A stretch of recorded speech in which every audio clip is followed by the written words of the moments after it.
Assalamualaikum warahmatullahi wabarakatuh. Alhamdulillah, jumpa kembali dengan saya, Ibu Sumiati. Kali ini saya akan menjelaskan tentang bagaimana cara penyusunan laporan arus kas atau cash flow report untuk soal UKK tahun pelajaran 2022-2023, yaitu soal paket 1 calon cantik. Sebelum kita mulai pembahasannya, mari sama-sama kita melafazkan basmalah. Bismillahirrahmanirrahim. Ini adalah lembar kerja yang akan kita gunakan untuk menyusun laporan arus kas atau cash flow report milik salon cantik. Laporan arus kas itu adalah laporan yang menunjukkan dari mana saja kas itu berasal dan untuk apa saja kas itu dipergunakan. Nah, untuk laporan arus kas ini dibedakan menjadi 3 bagian. Ada arus kas dari aktivitas operasi, arus kas dari aktivitas investasi, dan arus kas dari aktivitas pendanaan. Namun pada kasus salon cantik, di sini tidak ada transaksi yang terkait dengan arus kas dari aktivitas investasi.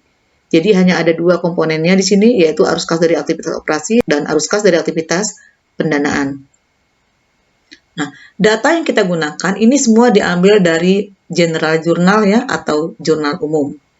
Karena pada kasus salon cantik, di sini tidak ada transaksi yang terkait dengan penerimaan kas di jurnal penyesuaiannya. Ya, jadi kita hanya fokus ke dalam jurnal umum atau general jurnal saja. Nah, untuk mempersingkat waktu, sekarang kita langsung ke tutorial penyusunannya. Yang pertama, di sini kita akan mencatat besarnya penerimaan kas ya, yaitu penerimaan dari pelanggan. Penerimaan kas dari pelanggan ini bersumber dari penjualan tunai, kemudian dari pelunasan piutang, dan penerimaan piutang yang sudah dihapuskan. Ya, kita ke jurnal umum atau general jurnal. Jadi kalau kamu lihat di general jurnal, ciri penerimaan kas itu adalah yang akun cash in bank-nya ada di sebelah debit. Jadi bisa kamu lihat yang pertama ada di tanggal 3, nilainya 2 juta. Ya, penyebabnya karena pelunasan piutang, berarti ini termasuk penerimaan dari pelanggan ya. Kemudian ada lagi di tanggal 6,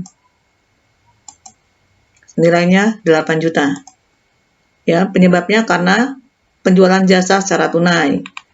Kemudian ada lagi tanggal 12. Nilainya 8 juta. Ini karena pelunasan piutang.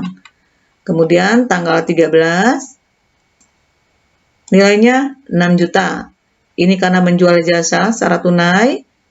Kemudian ada lagi di tanggal 14. Nilainya 3.800.000. Ini karena pelunasan piutang. Kemudian ada lagi tanggal 20, nilainya 2.500.000. Ini karena pelunasan piutang yang sudah dihapuskan. Ya, jadi kalau sudah nilai cash in bank ini kamu jumlahkan. Ya, cash in bank tanggal 3, 2 juta, ditambah yang tanggal 6, 8 juta, ditambah tanggal 12, 8 juta, ditambah tanggal 13, 6 juta, ditambah tanggal 14, 3.800.000, dan terakhir ditambah dengan tanggal 20, 2.500.000. Nah, total penjumlahannya itu kamu masukkan ke penerimaan dari pelanggan. 22.300.000. Nah, kalau kamu lihat di sini ya, di jurnal umum, di sini transaksi penerimaan kasnya hanya dari penerimaan pelanggan saja ya. Berarti berikutnya kita akan mencatat besarnya pengeluaran kas ya. Kita akan mencatat pengeluaran kas. Yang pertama, pengeluaran kasnya itu karena kita bayar hutang atau pembayaran kepada kreditur. Ya, jadi kalau di jurnal umum, ini cirinya yang akun cash in bank-nya ada di kredit karena kita mengeluarkan kas. Tapi karena di sini kita ingin mencatat besarnya pembayaran kepada kreditur, artinya di sini kita bayar hutang. Maka cirinya di jurnal ini yang sebelah debitnya adalah akun payable. Ya, jadi kamu cari di sini akun yang debitnya akun payable, kreditnya cash in bank ya. Kita cari di general journal.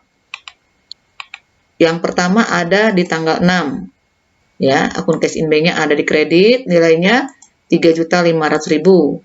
Ini kamu tambahkan dengan kita cari yang debitnya akun payable, kreditnya cash in bank ya, di tanggal 9. Ini juga membayar hutang ya kepada kreditur 1.500.000. Ya. Berikutnya sudah tidak ada lagi, berarti kita jumlahkan. Ya, kita jumlahkan di sini 3.500.000 ditambah 1.500.000, ini adalah 5 juta. Ini pembayaran kepada kreditur senilai 5 juta ya. Karena kita membayar, kita buat dalam kurung 5 juta. Berikutnya kita akan mencatat pengeluaran kas lagi. Kita lihat di jurnal. Pengeluaran kas, ini cirinya yang akun cash in bank-nya ada di kredit. Nah, untuk penyebabnya kamu lihat sisi debitnya ya. Jadi kita lihat ini yang pertama, yang akun cash in bank-nya ada di sebelah kredit tanggal 1, 7.500.000. Ya, cash in bank berkurang 7.500.000. Penyebabnya karena membayar accrued expense. Kita lihat lagi transaksi berikutnya. Kalau misalnya ada transaksi pembayaran accrued expense, kamu jumlahkan terlebih dahulu. Nah, di sini ada tanggal 4. Ada petty cash. Petty cash ini sama saja dengan cash in bank ya, sama-sama uang kas. Nilainya 700.000. Kita cari lagi untuk pembayaran accrued expense. Ya. Tidak ada lagi di sini. Berarti hanya ada 2. Ini kamu jumlahkan. Ya. Tanggal 1, 7.500.000, kamu jumlahkan dengan tanggal 4, 700.000. Nilainya 8.200.000. Kamu catat di sini, pembayaran accrued expense. Nilainya karena kita membayar, kita buat dalam kurung, 8.200.000. Berikutnya, kita kembali ke jurnal lagi yang ada akun cash in bank atau petty cash. Ini ada di tanggal 2. Di sini kita mengeluarkan kas lagi ya. Nilainya 750.000. Mengeluarkan kas karena pembayaran advertising expense. Nah, untuk pembayaran advertising expense hanya ada di tanggal 2. Kita langsung ke arus kas saja. Kamu buat pembayaran advertising expense, letakkan nilainya dibuat dalam kurung karena membayar. 750.000. Berikutnya kita kembali ke jurnal, kita cari yang terkait dengan cash in bank atau petty cash. Ada lagi di tanggal 9. Tanggal 9 ini ada pengeluaran petty cash senilai 250.000 karena pembelian supply. Ini kita catat ke dalam laporan arus kas ya. Pembelian supplies dan nilainya dibuat dalam kurung 250.000. Berikutnya kita ke jurnal lagi yang terkait dengan cash in bank atau petty cash. Ini ada lagi di tanggal 17. Ya. Ada pembayaran indah drawing senilai 1 juta.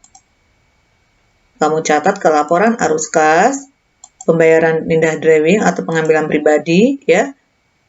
Kamu catat nilainya 1 juta. Berikutnya kita ke jurnal lagi yang terkait dengan cash in bank atau petty cash ada di tanggal 26. Nilainya 800.000 karena pembayaran other operating expense. Kita catat di laporan arus kas, pembayaran other operating expense dan nilainya 800.000. Kemudian kita ke jurnal lagi, kita cari yang ada akun cash in bank atau petty cash-nya, ada Bank Permata Loan. Ya, dan interest expense. Di sini cash in bank berkurang senilai 5.200.000, tapi ada perinciannya. Ya, perinciannya karena kita bayar utang kepada Bank Permata 5 juta ditambah dengan membayar bunga atau interest expense 200.000. Nah, ini kamu catat ke arus kas dari aktivitas pendanaan ya, karena kita membayar hutang bank. Kita catat di sini. Yang pertama pembayaran Bank Permata Loan nilainya 5 juta, kemudian pembayaran bunganya nilainya 200.000. Nah, berikutnya kita akan menghitung besarnya total arus kas dari aktivitas operasi. Total arus kas dari aktivitas operasi itu diperoleh dari penerimaan dari pelanggan, itu dikurangi dengan pembayaran kepada kreditur, dikurangi pembayaran accrued expense, dikurangi pembayaran advertising expense, dikurangi pembelian supply, dikurangi pengambilan pribadi, dan dikurangi dengan pembayaran other operating expense ya. Nilainya 6.300.000. Kemudian kita juga akan menghitung total arus kas dari aktivitas pendanaan. Total arus kas dari aktivitas pendanaan ini diperoleh dari Bank Permata Loan ditambah dengan interest expense. Nilainya 5.200.000 ya, karena di sini kita mengeluarkan kas, makanya kita buat dalam kurung. Kemudian arus kas dari aktivitas operasi ini dikurangi dengan arus kas dari aktivitas pendanaan. Nilainya 1.100.000. Sehingga kenaikan bersihkas dan setara kas itu adalah 1.100.000. Kemudian, kenaikan bersihkas dan setara kas ini akan ditambah dengan kas dan setara kas pada awal periode. Nah, kas dan setara kas awal periode itu nilainya diambil dari saldo cash in bank dan petty cash per 30 November 2018. Atau kalau kamu lihat di buku besar itu tanggal 1 Desember, ya. Kamu lihat di sini saldo cash in bank tanggal 1 Desember itu adalah 50.800.000. Ya, kemudian saldo petty cash per 1 Desember itu 3.700.000. Ini kamu jumlahkan. 50.800.000 ditambah 3.700.000 itu adalah 54.500.000. Kamu catat di sini 54.500.000. Sehingga kas dan setara kas akhir periodenya itu diperoleh dari kenaikan bersih kas dan setara kas 1.100.000 ditambah kas dan setara kas awal periode 54.500.000. Nilainya menjadi 55.600.000. Nah, nilai kas dan setara kas akhir periode 56.500.000 ini nilainya harus sama dengan penjumlahan cash in bank dan petty cash yang ada di neraca. Ini jadi kamu jumlahkan. 55.400.000 ditambah 200.000 itu adalah 55.600.000. Jadi nilainya sama. Ya. Demikianlah video pembelajaran dari saya. Semoga video pembelajaran kali ini bermanfaat. Sampai bertemu di video pembelajaran berikutnya. Jangan lupa subscribe, like, comment, and share. Saya akhiri. Wassalamualaikum warahmatullahi wabarakatuh.